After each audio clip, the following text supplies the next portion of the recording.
There's a new voice tonight joining the fight against a constitutional ban on same-sex marriage in Indiana.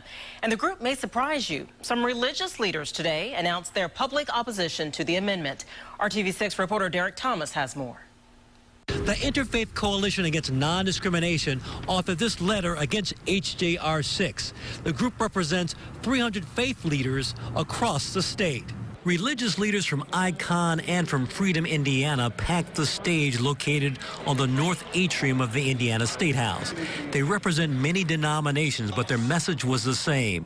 They called HJR-6 a mistake for Indiana. It's a mistake for our faith. We can only travel on that freedom road if we stand for justice, for inclusion, for dignity for all. Speaking of roads, you may be seeing signs like these in opposition to the amendment as you drive along city streets. These signs are posted along Fall Creek. 100 have been printed so far and sell for $10. One of the most compelling aspects of the campaign is the testimony of people affected.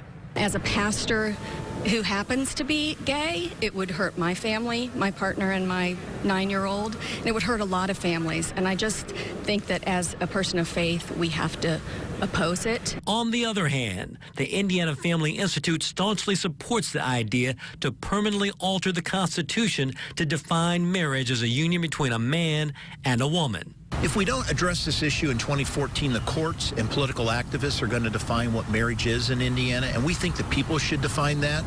Once Minnesota decided not to adopt an amendment, they quickly embraced same-sex marriage. So we think it's important to elevate marriage into our state constitution and let the people decide that question in November of 2014.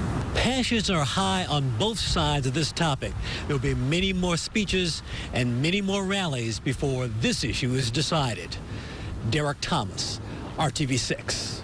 Opponents of HJR-6 will present 2,000 constituent letters to lawmakers tomorrow during Organization Day for the General Assembly.